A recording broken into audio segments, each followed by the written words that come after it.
This week on the Wheelhouse. Immigration enforcement. How are federal judges in Connecticut reacting to policy decisions from Trump 2.0?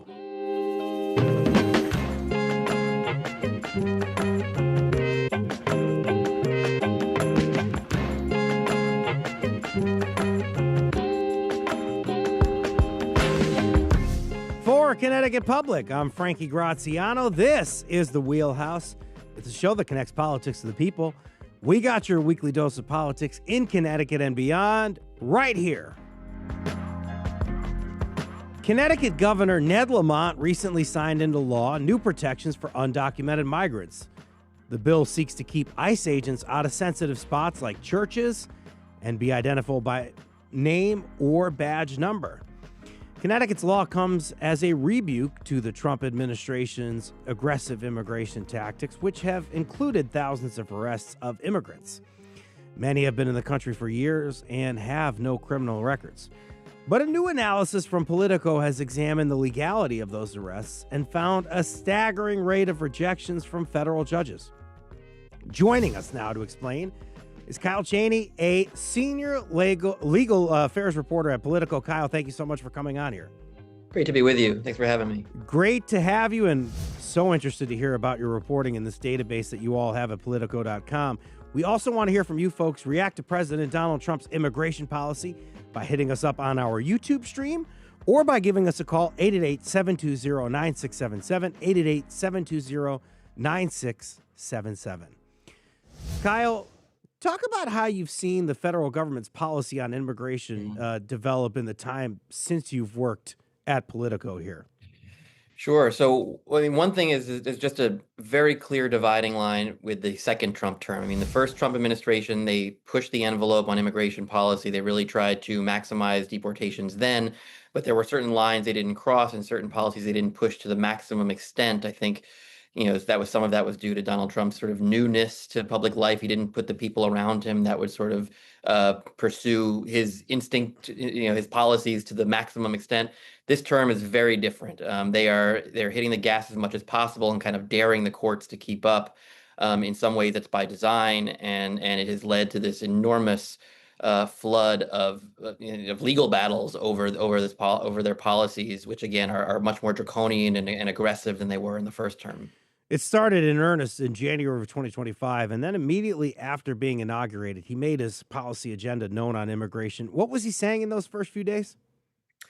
I mean, that was the flurry of executive orders that they were going to unleash ICE to the maximum extent possible. They were going to remove some of the guardrails and sort of checks within the department, within the agency that were meant to, limit enforcement operations, as you mentioned, at churches and schools and hospitals and sensitive locations.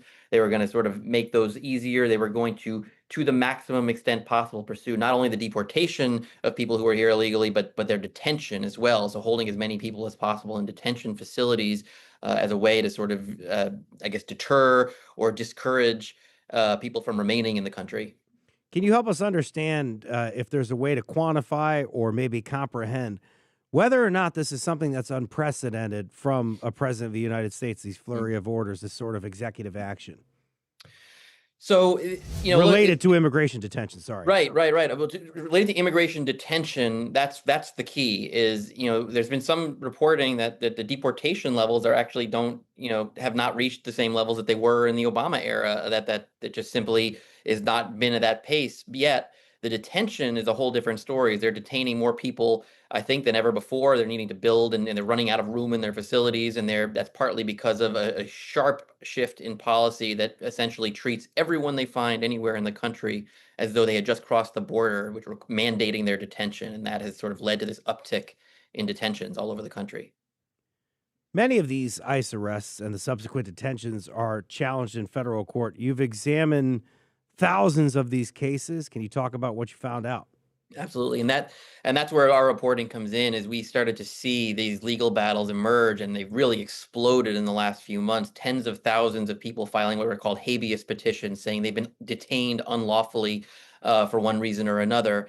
And the vast majority are suing over the fact that they have resided in this country for years. In some cases, they were even paroled in by a prior administration, and have committed no crimes, established roots, family members. Sometimes there are children who are citizens, and they're being detained. And the administration is saying, we're treating you as though you just crossed the border, which requires your detention. And no previous administration has ever done that before. And so that's, as a result, we're getting this flood of litigation, and the judges who are reviewing them are saying these are illegal detentions. There's a reason no other administration has done this before. It's because it's not legal. I want you to help us understand here how many cases or so. I think 13,000 or something on the Politico website, and just kind of give us the numbers. Yeah. So this is sort of what's remarkable. 13,000 is the rulings that we're tracking, and that's probably an undercount too. But 13,000 is the number of times courts have ruled whether or not a person's detention was illegal or not, whether they were deprived due process, either a bond hearing or outright release. And in about 11,000, actually almost 11,500 of those 13,000 rulings, the judges have agreed that the detention was illegal, or and deprived someone of due process. And so it's just overwhelming rejection. There's probably 30,000 cases in the system that are still pending, but of the ones that have been decided, it's overwhelming. Is the administration being accused by anybody of intentionally flooding the courts? And if so, how are they responding?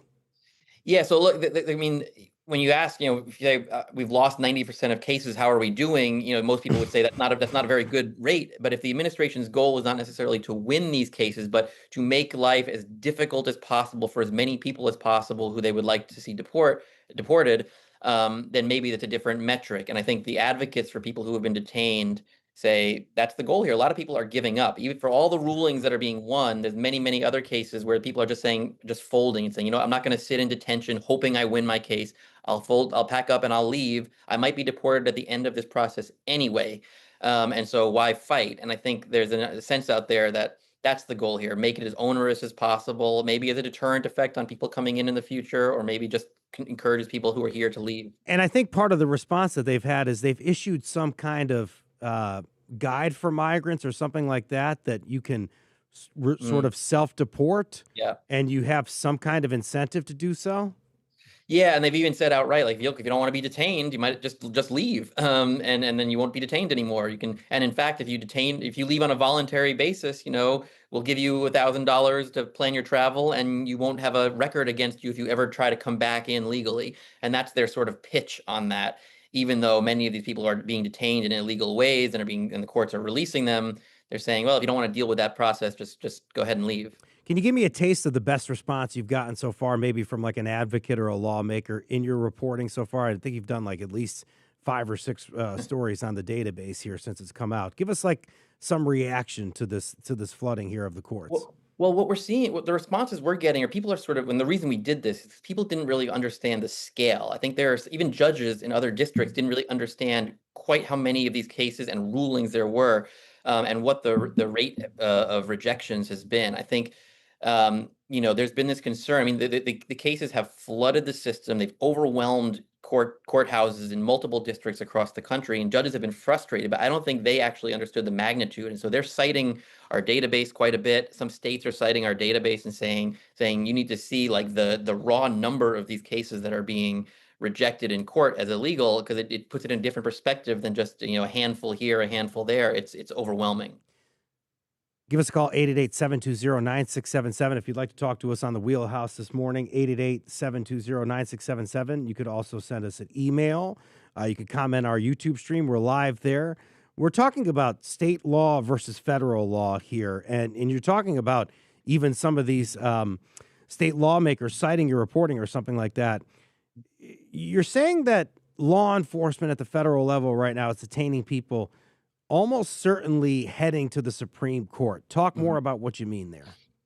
So because of again, overwhelming is the word of the day, the crush of these cases, it's happening in every district in the country, and that's led to appeals. In some cases, the losing party is the government, or the person who was detained is appealing, and we've gotten appeals court battles in every district, every appeals court circuit in the country.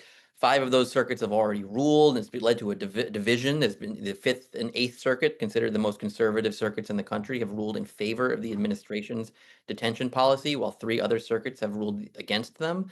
That is a classic, like tailor-made situation that's going to go to the Supreme Court. Everyone, including the judges and the lawyers, keep saying this is going to go to the Supreme Court. It's almost, nothing is ever certain, but they're as certain as they can be that that's going to happen. Is there any indication of how the justices may react to this? I ask because I think this is a point we want to underscore.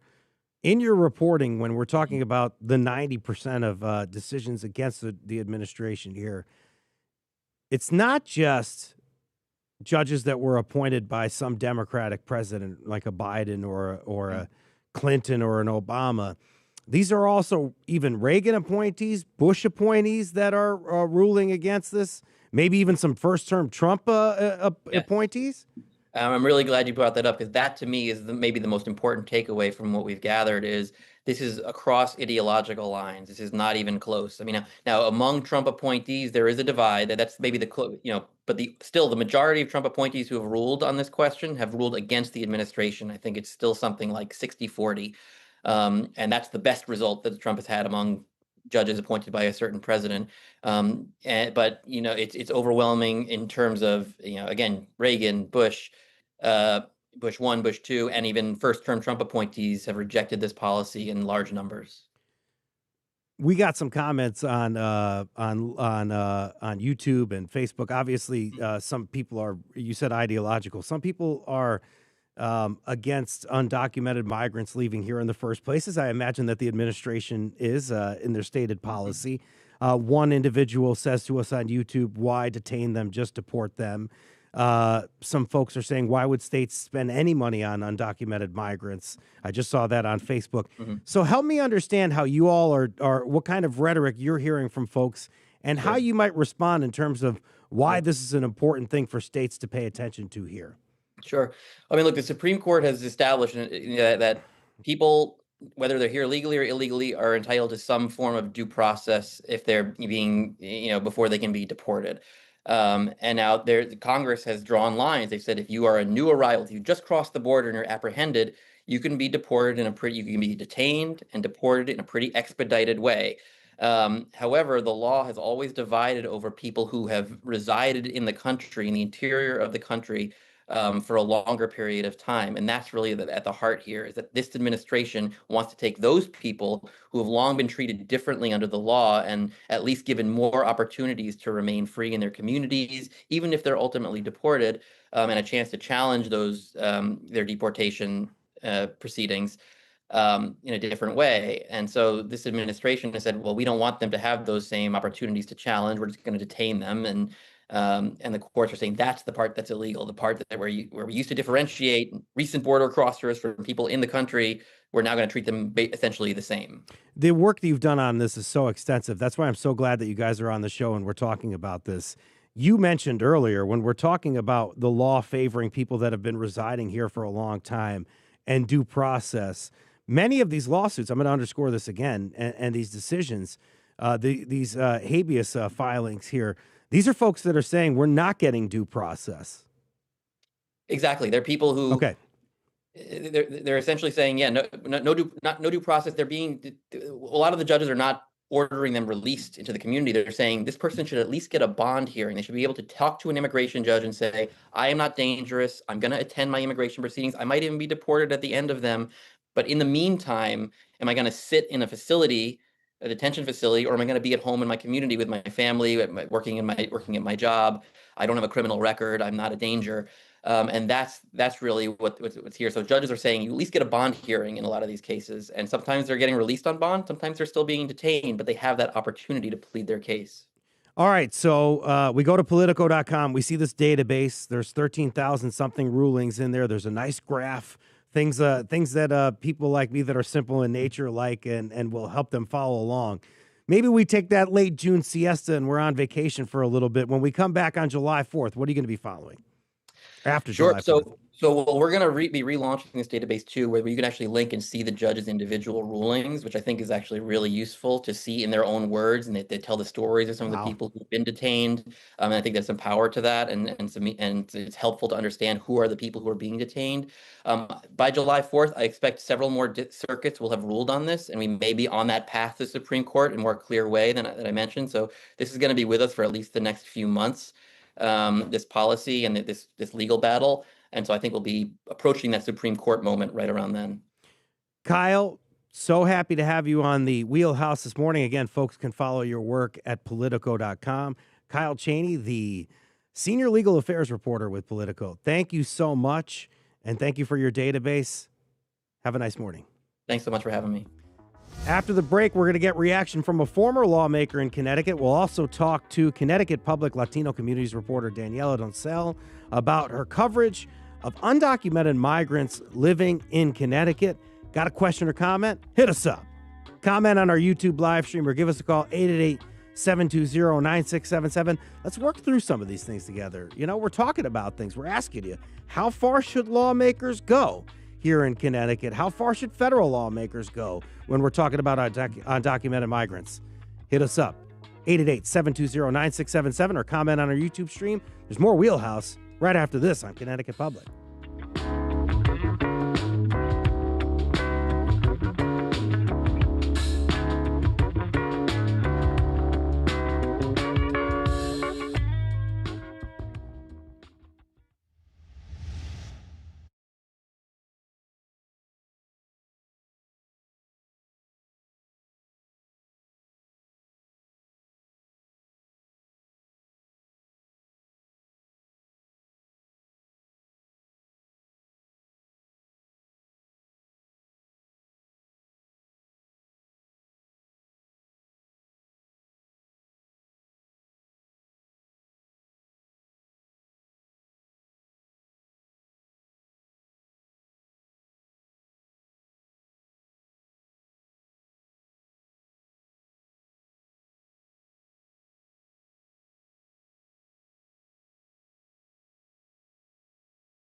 This is the Wheelhouse from Connecticut Public Radio. I'm Frankie Graziano. We just heard about immigration policy within the Trump administration and arrests that are jamming up the federal court system.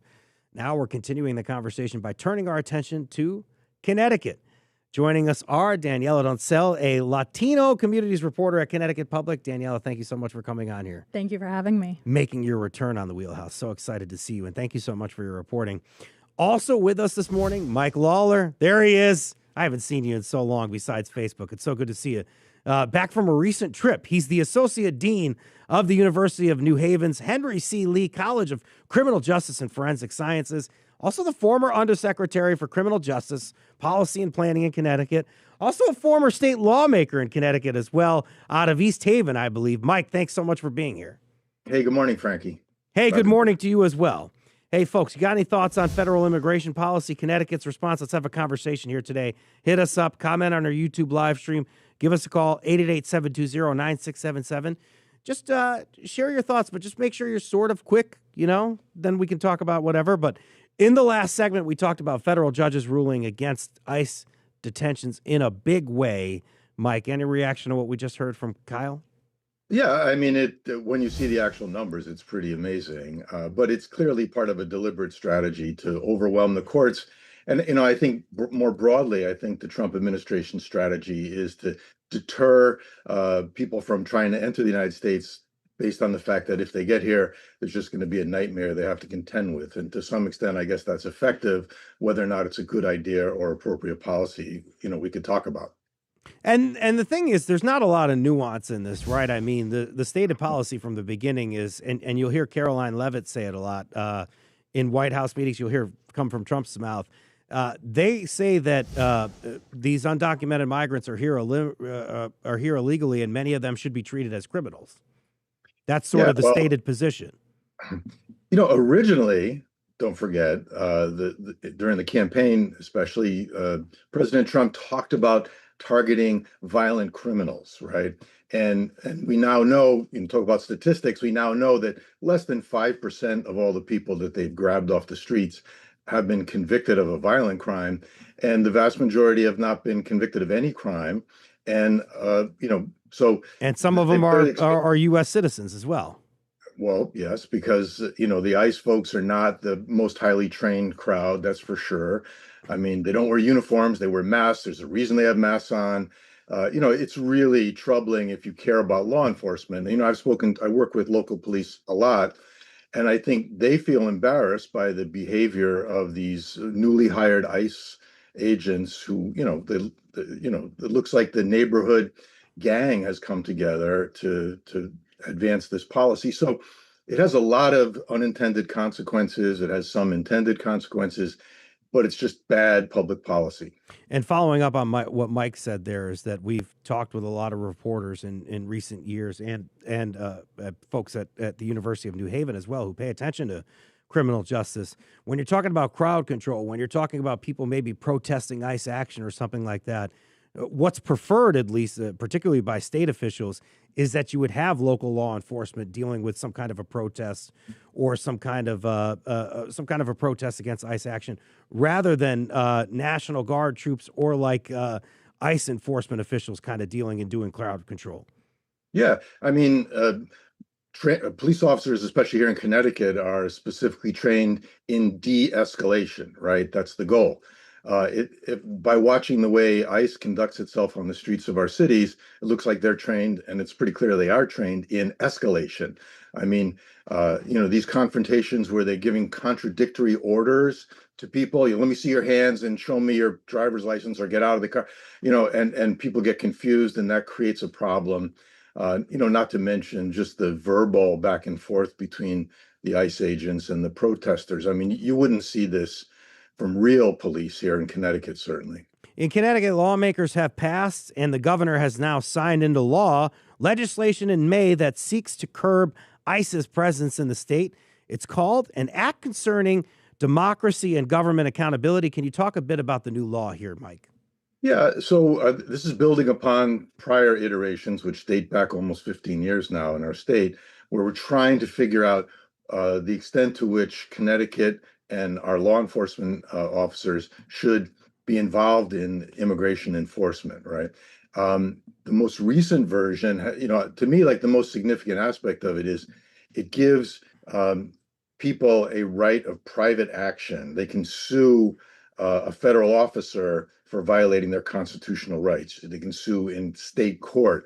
And that is significant, right? And it'll take time for this to play out. There will come a time when we will know the identity of all of the federal officers, notwithstanding their masks, a future it's all public record, right?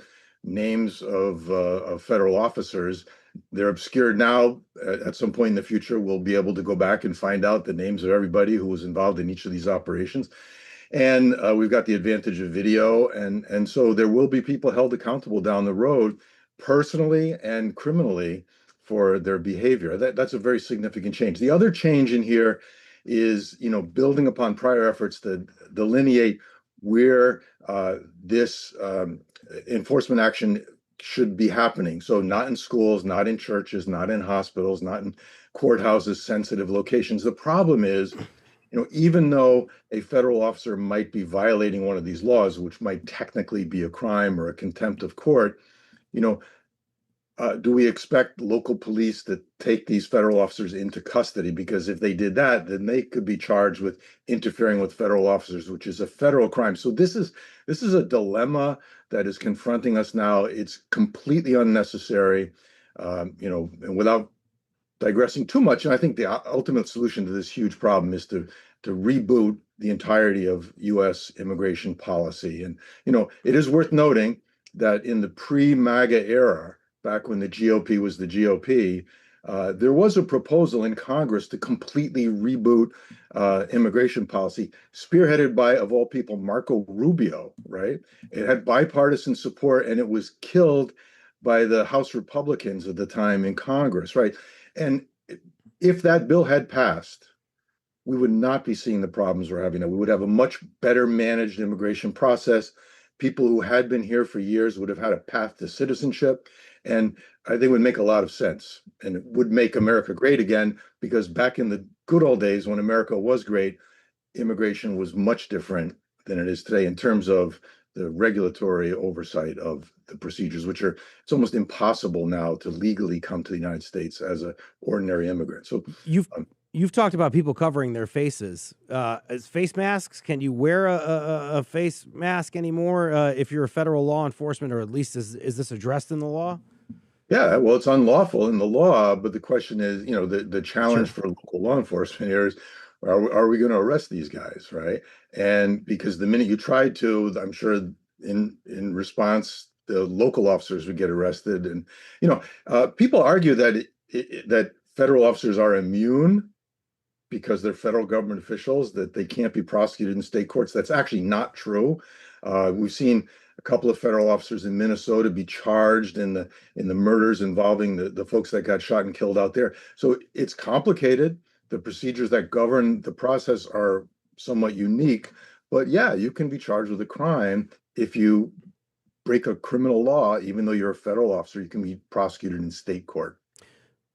We talk about face coverings. We're even talking about now we're going to go into why you paid attention to this when you were a lawmaker here in Connecticut. There's sort of this air of mystery, this cover of darkness in terms of ICE action here in Connecticut and beyond. So let's talk about ICE detainers, and that's kind of where this all gets carried out and why the state is trying to prevent certain arrests. What's an ICE detainer, and why might state officials be concerned about them? So ICE detainers are simply a request from ICE, which is part of Homeland Security, to hold a person who's already in custody, let's say in a local police station or one of our Department of Correction facilities. It's simply, picture just a fax or an email saying, hey, you've got this guy in custody, hold him for us and don't release him. Notify us and give us 48 hours to come and take the person into custody, right? So that's an ICE detainer. What it's not a warrant signed by a judge. It's a big difference. And so this all began as a real, ICE detainers have always existed, but in 2011, 2012, 2013, the frequency of these detainers being issued really escalated.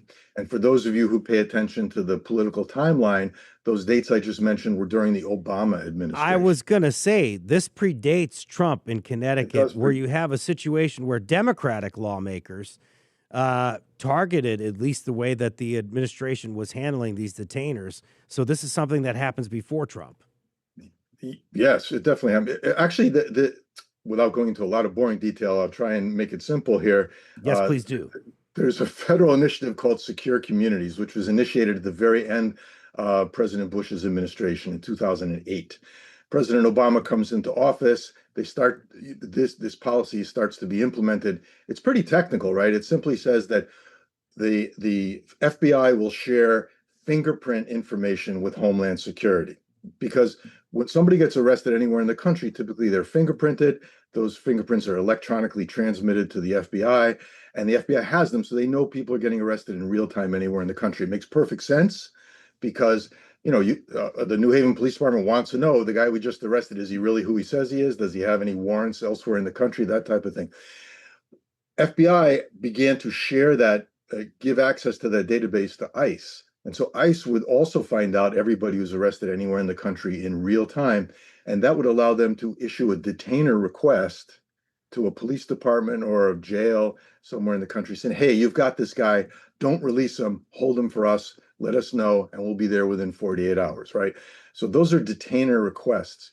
And the problem that emerged here in Connecticut back in 2012, 2013, is that people became aware that if you get arrested, ICE is going to find out about it in real time. And the concern that we had, and this is when I was working for Governor Malloy, the concern we had is if our large immigrant communities in Connecticut, whether they're here legally or not, whether they're citizens or not, are going to be reluctant to reach out to the local police as a victim or as a witness, for fear that that would also bring in the immigration police And, many people have relatives or housemates or significant others or parent who may not be properly documented. And so they wouldn't call. And if people don't trust the police, don't call the police to report crimes, then crime will go up. And our goal was to have less crime. And so we felt that we needed to make a clear statement that calling the local police in Connecticut is not the same as reaching out to the federal immigration police. We wanted to have a clear distinction. And that distinction has grown over time, but that's where it all comes from. And it's worth noting that the law that led to this, the original Trust Act, was passed unanimously in both houses of the Connecticut legislature, in the Senate and the House. Every single Republican, every single Democrat voted for it. And it's become a partisan issue more recently, but back when Obama was president, apparently the Republicans were happy to vote for it, including some of the primary leaders in the state house today, Republican leaders, also voted for it. This is a bipartisan effort to tackle crime, really, in Connecticut when you all did it. But there's crime there, but there's also this image, and I don't mean to play into stereotypes here, but I'm feeling that you all are doing this because you're worried about the desk cop at like 2:30 in the morning being the arbiter of who's going to be fulfilled in a detainer request versus due process, right? Is that like the concern that you guys have, that somebody somewhere is going to be deciding on a case here and getting ICE involved rather than some kind of due process? Yeah, these detainer requests are just issued by some random bureaucrat at ICE, right? Who knows? And it's been the case that they've issued these against people who actually are citizens too. I mean, there's not a whole lot of oversight here. A lot of names are very similar, including people's dates of birth and stuff. So it's fraught with potential errors, and it's overbroad, obviously. And so our argument to ICE was, hey, if there's some serious criminal that you feel the need to take him into custody, go get a warrant signed by a judge, right? I mean, police do this every single day. It's not like complicated. It's just a little bit more effort than sending an email at 2:00 in the morning. And by the way, when this was going on, we said, it's public record who's in our custody. Why don't you just monitor it and then come and pick the guy up when he gets released? And they literally said, this is the ICE folks back in 2013, 14, they said, well, our people don't work on weekends. So that's not our problem. That's your problem. If this is such a big priority, then figure out a way to do this. It's very public. We're just not going to help you. That's all. So we talked about all of this. Let's button it up here, but it leads to the Trust Act in Connecticut, all this work that you're doing in 2013. So what did y'all do? So the Trust Act, and it got passed, as you said, unanimously, but what did it do, the law? Yeah, so the original version from 2013 said that, we will not hold people beyond the time, if they're post bond or their sentence is over, they're going to be released. And we're not going to hold them an extra 48 hours based on a detainer, right? There's a Fourth Amendment issues in there too. And so that's basically what it said. Over time, there was a concern that, maybe a law enforcement agency, probation, prosecutors, corrections would be on their own reaching out to ICE. So then it was clarified that you can't, we added to the list of law enforcement officials who are not allowed to reach out to ICE and sort of dime people out.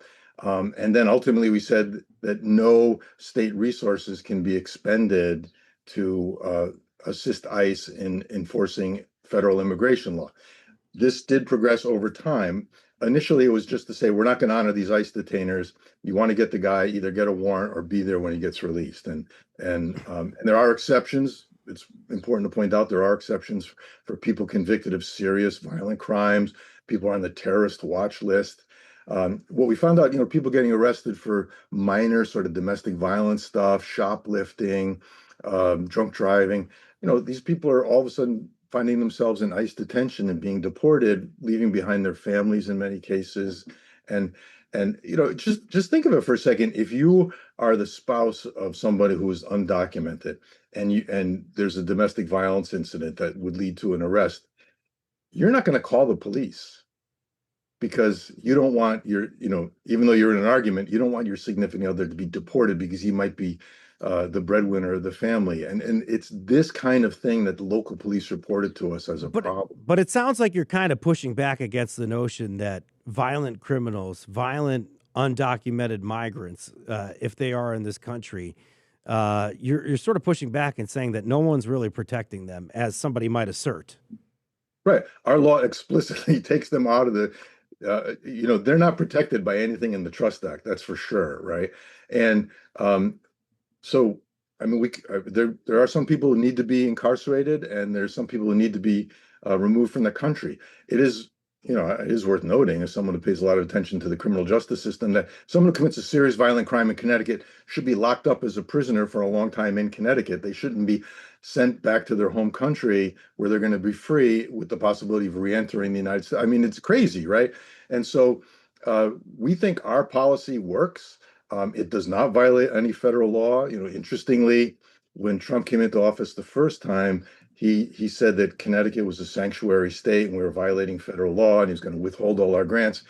And, fast forward a little bit, Jeff Sessions, who at the time was Trump's attorney general, said, "Congratulations, Connecticut, for following federal law, because nothing we do violates federal law." He said that, but he didn't say that at first, did he? Or at least policy, or what you all were dealing with? Yes. Right, we push back. It's like, yeah, you tell us which federal law you claim we're violating, and of course we're not. And tell us what you mean by sanctuary state. They couldn't define that. So it's, I mean, obviously there's a lot of politics involved here. It's a lot of anti-immigrant bigotry, which has got a long history in this country. My ancestors came here from Ireland in the 1850s and 60s. They were on the receiving end of the same kind of stuff. So it's different now. Because it could be more the technical machinery to do this stuff is more elaborate than it used to be. Mike, I got to bring in Danielle in a second. Before I do that, I just want you to get to kind of what you're alluding to, which is that in 2019, I think there's some changes to or at least some updates to the Trust Act in Connecticut. There was each year that went by, it was possible to identify, in essence, loopholes in the Trust Act. So it was expanded from the original version, which was passed unanimously, 2019. Now Trump is in office. This is where it's legislated that you cannot expend any state resources to enforce immigration law, with a couple of narrow exceptions. And now, more recently, in the last couple of years, you see additions that basically govern how ICE can conduct themselves in the state. For example, no masks and that type of thing. And technically, this year's law, Danielle, in 2026, the one that passes, is not an update to the Trust Act. We know that several of these laws have been iterations that have built upon it. This does sort of, in nature, the one that passed this year. Last year, there were actual updates to the Trust Act that you all covered? Yeah, there was. And we saw, I think Mike covered it beautifully in the idea that it's been just a lot of expanding of this Trust Act to make sure that it's covering all those loopholes. It says no state resources are allowed to be used for ICE enforcement activity. That includes now, it's been expanded, so now all state municipal employees and criminal prosecutors are within this law. They cannot comply, for example. He mentioned you can now file a lawsuit if any police department, for example, or any town is, violating the Trust Act in any way. And we'll see that throughout the years, see how that plays out. And this was significant because before there was no real penalty if police violated the Trust Act. So that was a really big change. And also on the flip side, there were more crimes that were added to the Trust Act. Violent crimes, things that Connecticut Republicans really wanted to see added to make sure that they were not, that law enforcement could comply with detainers in terms of these specific people regarding these specific crimes. Hey, you're talking to advocates. What are they saying about policy and the need to update state laws in response to these sort of aggressive immigration tactics of the second Trump administration, now that we're talking about Trump 2.0? Yeah, I mean, one of the biggest things that they wanted was protections around courthouses. A lot of advocates were seeing that courthouses were a big place for ICE agents to be at and to kind of monitor. So they really wanted these protections, which they saw. Last year, lawmakers did pass laws that ensured that there were no arrests being taken place inside or around courthouses after seeing actual instances of that happening. But they want more, right? They want to make sure that there are other protections in place around courthouses. So, for example, making sure that people can do virtual court proceedings and hearings, the same way that was done during COVID, right? To allow people who are fearful of going to these places to be able to do that in that capacity, for example. We also have the issue of automated plate recognition systems. They want want to make sure that, government enforcement agencies can't use those to track vehicles in the capacity of ICE agents, for example. And they also just want to see increased support, right? Affordable housing, affordable health care, child care, just anything that can help even ease the daily lives of immigrants within our state. They want to, because these are people that are facing these fears and facing these, situations in which they don't know if they can even leave their home. So who are you meeting out in the field that's fighting for migrants? Who are the players nowadays? And what are they saying about their work? So we meet with a lot of different groups, Make the Road Connecticut, Unidad Latina de Acción in New Haven, Harvard Deportation Defense, Danbury Unites for Immigrants. There's a lot of really great immigrant-led groups across the state that are doing a lot of great work. And from speaking with some of the members of these groups, a lot of what they're saying is, the work is honestly getting tougher, right? There's a lot that is still needed. There was a lot of great support when it comes to rallies and protests and gatherings. But when it comes to a lot of the behind the scenes things, right? So actually helping out these families, rapid response teams, that kind of thing, they need more volunteers and they need more funding as well. I talked to Mike earlier about now the specter of National Guard officers or federal law enforcement potentially being at some of these events. So is that a concern that people have, that they're sort of dealing with people that could potentially escalate a crowd? It's definitely a concern, though it's not something that I'm hearing too much within these circles. It's not something that we see in Connecticut often, right? But even earlier this year, we did see an instance where there was an encounter with ICE during one of these protests right here in Hartford, where unfortunately there was a pepper spray incident, and that was something that people still talk about and are kind of cognizant of when they go to new gatherings for these types of things. So I think it's something that's in the back of people's minds at the very least. I'm going to have you and Mike stay with us after this segment. Before I go to break, I just want to remark on one of the stories that you had where in this time where a lot of people are focusing on language like don't fight back when you're in a protest or something like that, or know your rights and things like that. And it's a particularly tough time, as you said, that people are saying that the work is tougher. Joy is something that you've covered, and that's part of the mission here for advocates. How are they mixing in an element of fun in this work at a time that's so serious? Oh, absolutely. I mean, every conversation I've had with an advocate, joy always comes up because this is not a 9-to-5, right? This is a work that happens throughout the day where people are constantly kind of on call, making sure that when something happens, they're there.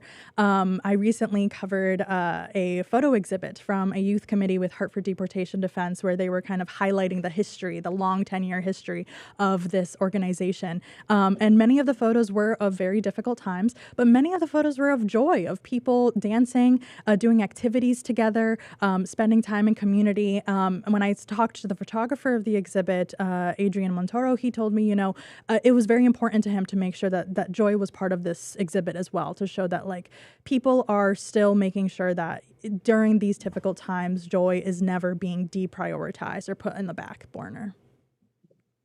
From Connecticut Public, this is the Wheelhouse. I'm Frankie Graziano. You're listening to Connecticut Public reporter Daniela Doncel and former state lawmaker Mike Lawlor. The pair are with us to talk about rights extended to undocumented migrants living in Connecticut. After the break, we're going to talk about a new law passed in Connecticut extending the protections migrants are offered here.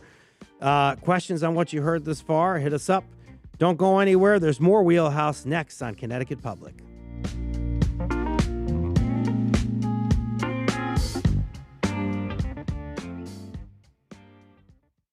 Support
This is the Wheelhouse from Connecticut Public Radio. I'm Frankie Graziano.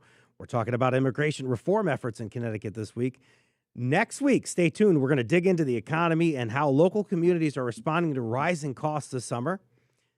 As we continue today's show, still with us to talk about rights extended to undocumented migrants living here in Connecticut. Daniela Doncel is a Latino communities reporter at Connecticut Public.